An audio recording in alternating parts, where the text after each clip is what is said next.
All right. Hello, everybody. Welcome to Geopolitics in Conflict Show. I'm your host, Dr. David Walalu. So, uh, what I wanted to talk to you today is about what just happened at the UN. Actually, happened yesterday, and this one has to do with Iran regaining its ability or the right to vote. How that happened, you may ask. Well, I'm going to go through some detail like I always do. I'll provide you at least a background of what this is all about. Then I tie this in a form of a brief analysis. As you all know, on this platform, we can talk openly. So I'll provide you a brief analysis about where this is fall within the big picture. As I mentioned last time, I did write a book about Iran, so I kind of remember the research that I conducted from a geopolitical perspective and what it all means. So I'll share this with you in a brief one. But I am going to be doing a deep dive on locals.com because there I can talk openly and freely.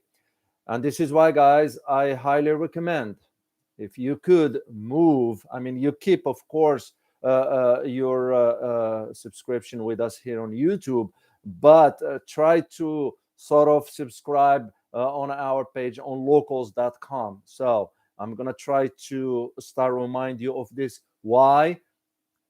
It's because I don't want you to miss out on the details that I provide on that platform that I cannot say here. And we all know we don't need to be the dead horse here. So because we will be sort of, as I said, I will be providing more content on that platform. Ross and Elizabeth will be doing the same as well. We will always be here on YouTube, of course, but it just, I don't want you to miss out because the way I look at this, guys, it's a platform, it's a way for us to learn, all of us, because I'm here to learn from you as well. So as I always say, put all the academic degrees and title and all that aside, and we look at it in a way where we can learn from each other. And that is the whole reason why I decided to do what I do. Russ and I, we were discussing it a couple months ago, and I said, hey, what will it be like to do this on YouTube? And it started as literally as a joke, as sort of then I realized, well, wait a minute, because if you combine us together, you're looking at about 75 to 80 years of experience. So what kind of, well, the question that I asked Ross at the time was like, well, how can we serve humanity? Yeah, we are not billionaires. We're not millionaires. We're just average people like everybody else.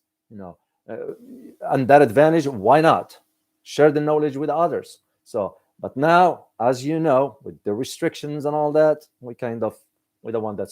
So just make sure check out our locals our local presence there. It's on it's www.geopolitics.locals.com, and I will have a link for you at the bottom of the description. So let's get on with the topic here. So the Iran permanent representative to the UN, his name is Majid Rouanji, I hope I pronounce it correctly, has declared indeed that the restoration of his country, of Iran, rights to vote for the UN. And the way, just for you guys to know, in the UN, you have to pay certain dues, and a kind of to be part of the entities per se, But that's not the question for now. For now, we're going to be dealing with South Korea, rather, exactly as to how this came to be. But just to give you a background, South Korea released about $18 million as of yesterday. So that means this way, Iran can pay its dues to the UN, United Nations, which gives Iran or restored Iran's ability or right to vote.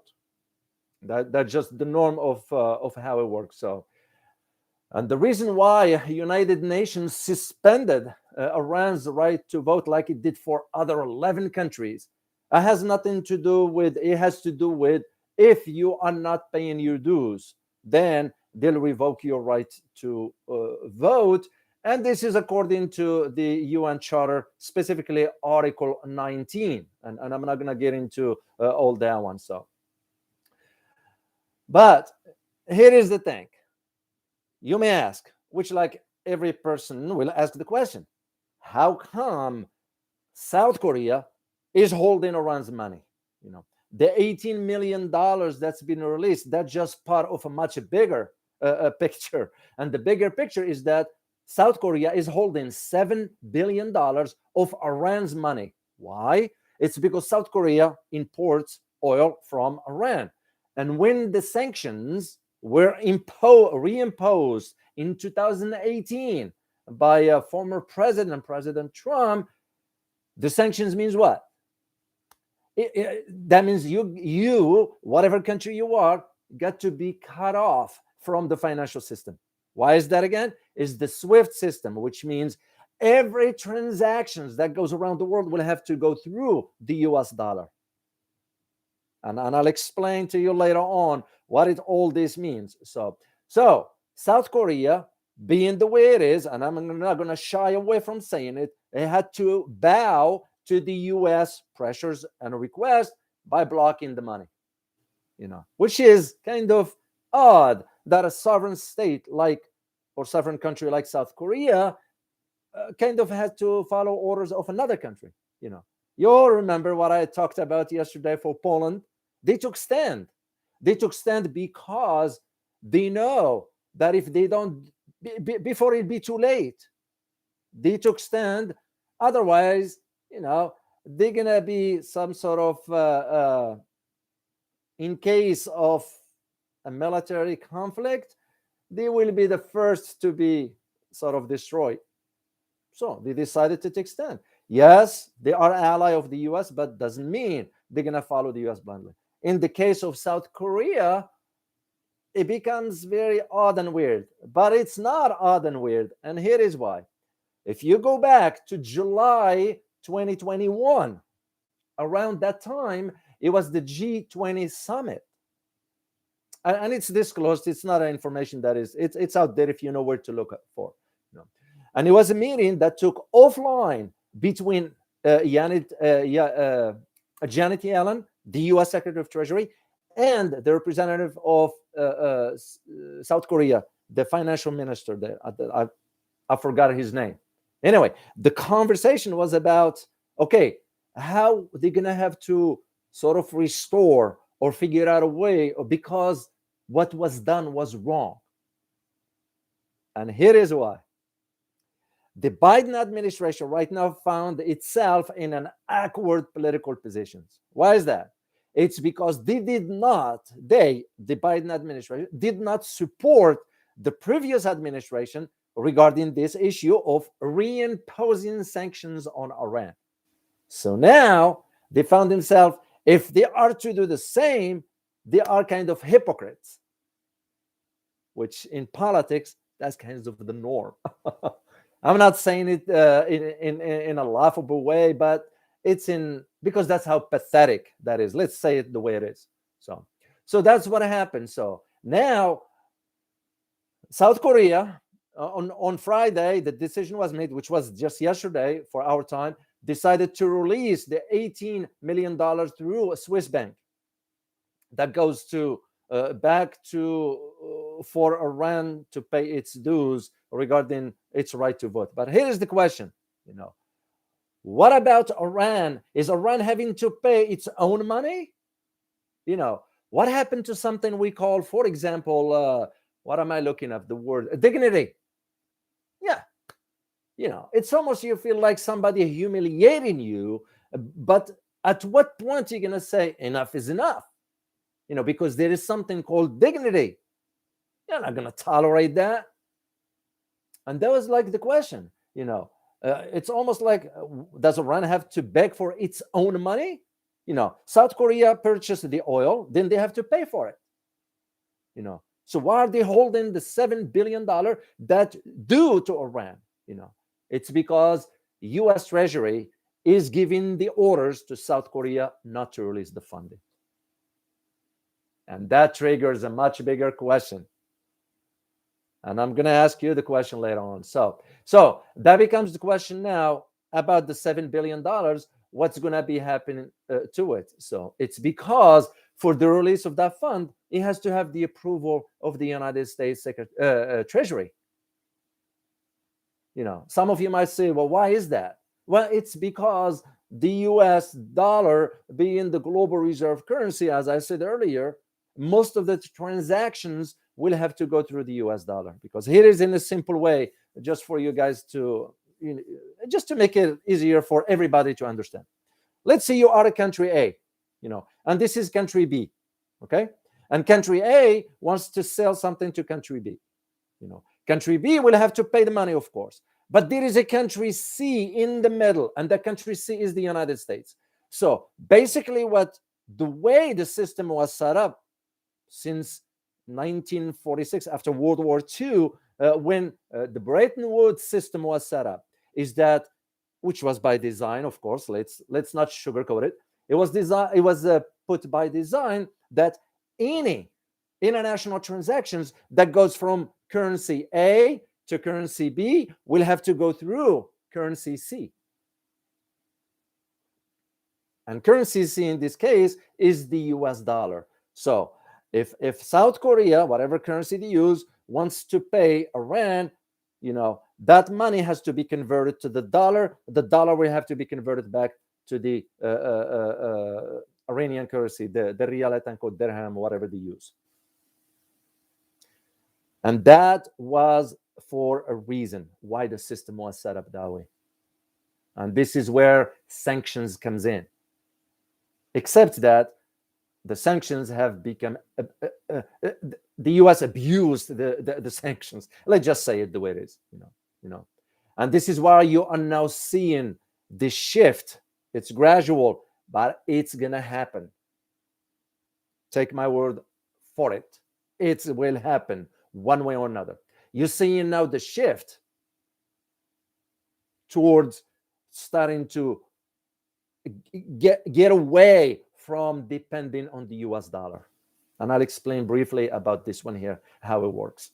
For example, the latest call that Russian President Vladimir Putin made to Chinese President President Xi, one of the conversations that was like towards the end of the year in December 30th or something like that. Well, one of the things that they came to an agreement together is to put forth the mechanisms by which to develop a financial infrastructure. And what is the purpose of that? It's because both countries, especially Russia wants to get rid of the US dollar. They can't do it just quickly. Because remember, guys, this doesn't happen overnight. It takes time to build the system in for it to happen. The US did it since World War II. So this is not something that's going to happen.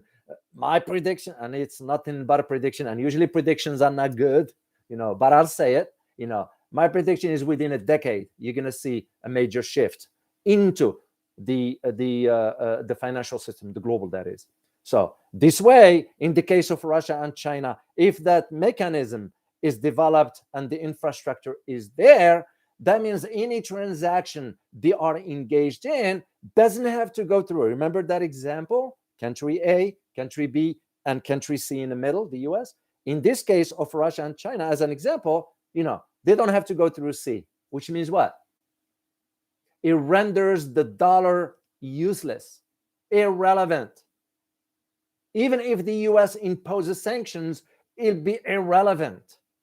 It's because the transactions are being conducted in a different currency.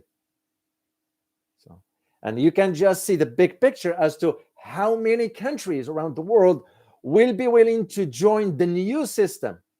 It's because they will be free to trade directly. It's almost like, you all know, in the business setting, when you get rid of the middleman. That's exactly how it is. Except that for us, the US, after World War II, when we developed that kind of economic prowess, and victorious and so forth, we start to think in terms, okay, how are we going to reshape the global financial system? And the decision in Bretton Woods that was made in that meeting in Massachusetts, that's where Bretton Woods is. The Bretton Woods decision was, you're going to have to weaponize the US dollar. That's exactly what happened. So, and this is where this idea of how Iran's money has been blocked in South Korea, especially after the United States reimposed sanctions under the previous administration in 2018. So, so, and that meeting that took place in July 21 between the finance minister, I think his name is Hong Nam K. I hope I pronounce it correctly, and U.S. Treasury Janet Yellen, was to discuss, okay, what are ways of sort of figure out a way of how to repay that money back. You know, because here's the thing, you know, the idea of South Korea holding that money, because they're holding the money as a hostage. Why would you want to hold? You know, even you might realize that what that stuff's conducted in U.S. dollar, but wait a minute, you are conducting the transaction with Iran, not with the U.S. You know, unless you couldn't take a stand and say no, because we depend on energy from Iran, and you know, that's usually where the issue became, why it's important for you to understand those dynamics. But let me just provide you an idea about, or brief analysis about the big picture, what it all means. And you have to keep in mind, you take it within the context of the latest naval exercises between Iran, Russia, China. Why is that important? You have to take it within the context of Germany signing a deal with China regarding economic stuff. You have to take it within the context of Poland defying the US, saying, no, we're not going to boycott the Olympics. We're going to attend, because all those dynamics have also not only strategic aspects to them, but also economic aspects to it. You know, in the case of Germany, or Poland for this matter, you know, my analysis suggests is that both countries are thinking in terms of future economic. You know, why? It has to do with the rail that's going to link China to Europe. You know, Poland in this case does not want to be left alone, or left behind rather. You know, they figured we may as well just get on it right now, because that's exactly what's going to pave the way. Let alone that Poland is already having issues with the EU regarding immigration, and we're not going to get into that. Germany, on the other hand, you know, the reason why the Chancellor Olaf Scholz turned down the invitation of President Biden is for economic reasons. You know, the US is not oblivious. They know that Russia provides about 70%, yes, 70% of Europe energy needs, mainly Germany, especially with gas. So why Germans going to antagonize the Russians so they can buy gas from the US at a higher price? It just doesn't make any sense. And that is the reason why you see in what you see in regarding, you know, those dynamics, because you have to take all this, as I always say, you know, to put my analyst hat on, you know, you always have to look at the moving parts elsewhere that have links to whatever the issue we are addressing. So, but let's go back to one particular point I want to talk to you about briefly, to provide you some scenarios to consider in the case of Iran, because Iran is moving forward. You know, it's surprising in the sense that Iran withstood the sanctions from the US since the last 40 years. So because that forced them to start develop home indigenous, you know, material resources and so forth. They don't have to depend too much on the outside world. So let's go back to the nuclear JCPOA talks that is taking place, which shows no sign of being resolved. Okay, and let's assume for a moment, because there was some talks a couple of years ago about striking Iran's nuclear facilities, which I wrote an article. If you want to check it out, it's on my blog on the globalperspectiveconsulting.com. That's my consulting company there.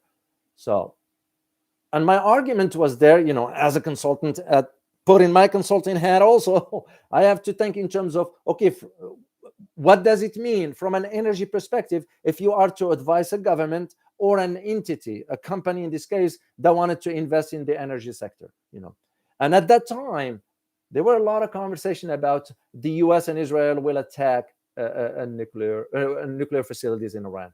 And I wrote the article arguing that that's nonsense. It is nonsense. That just, it's what we call in the military psyops. You have to psych the population, create fear, and so forth. It's because here is the simple truth to it.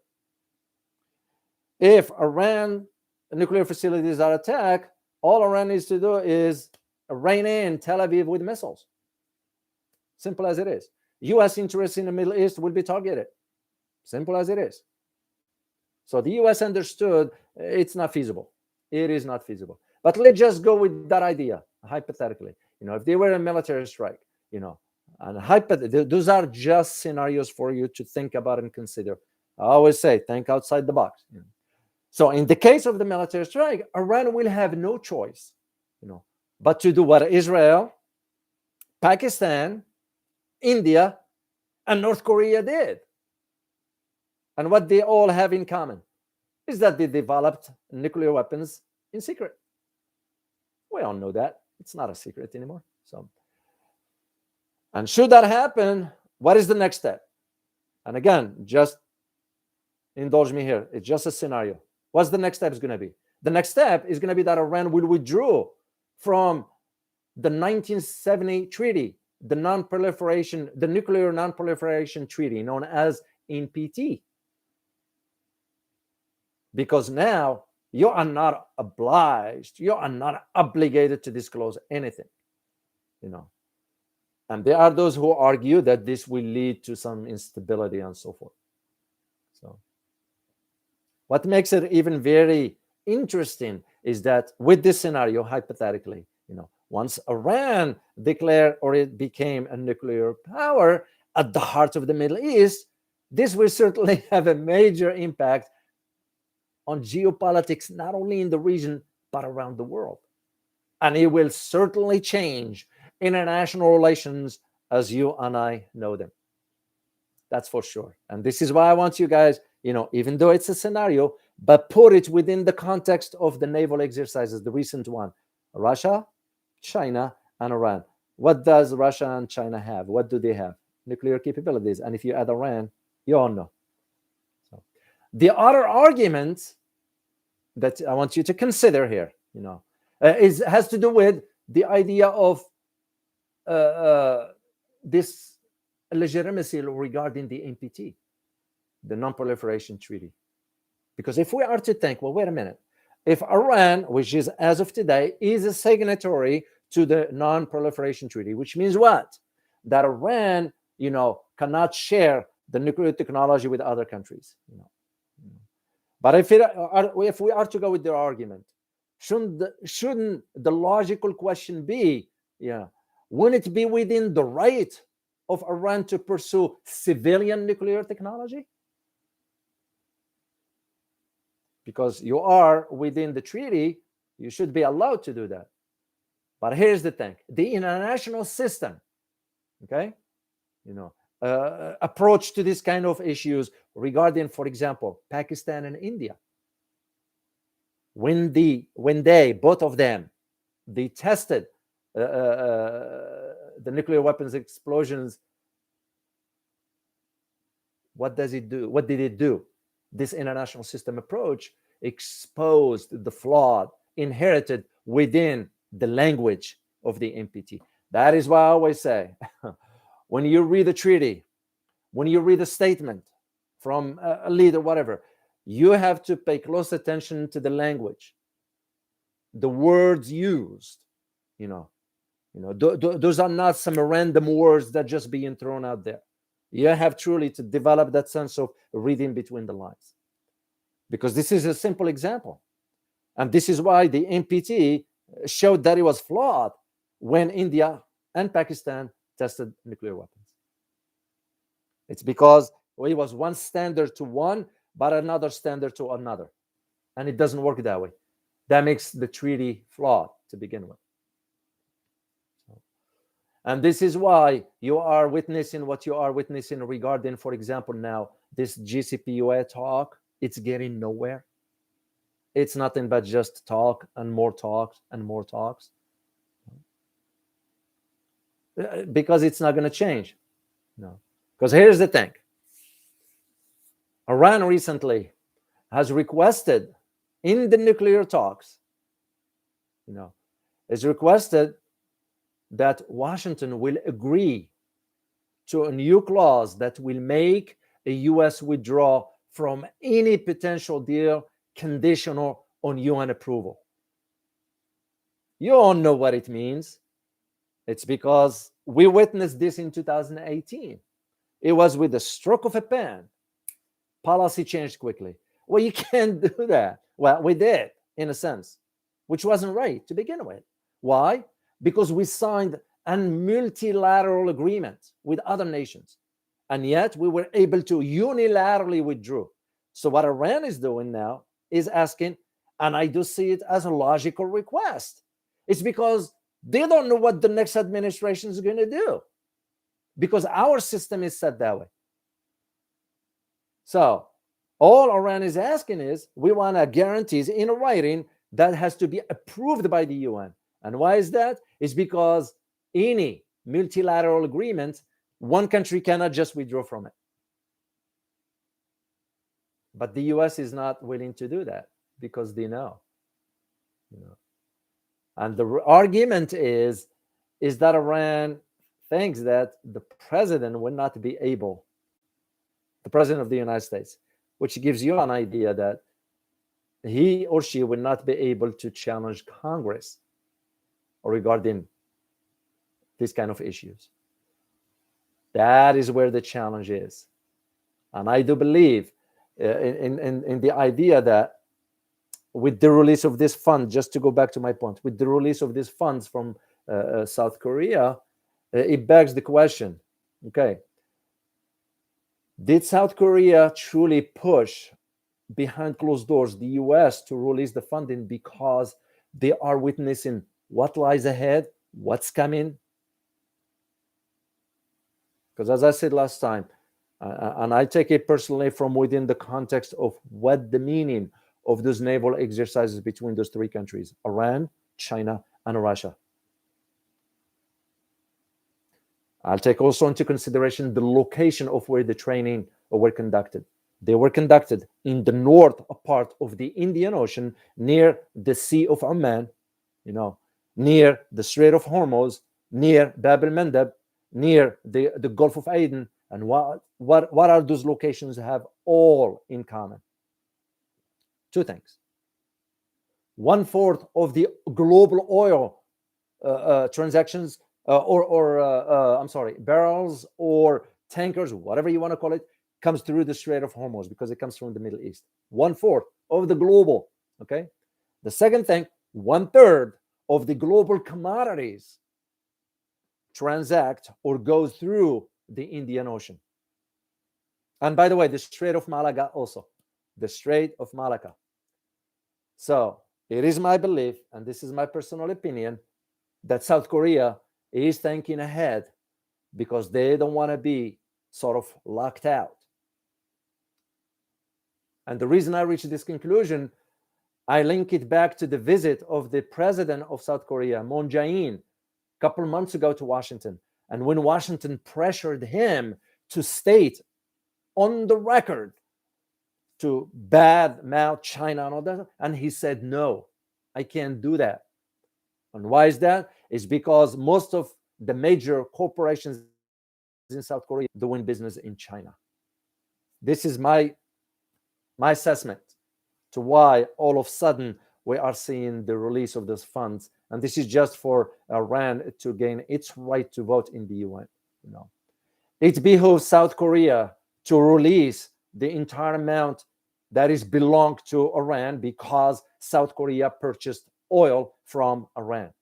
So when you buy something, you have to pay for it. It's common sense.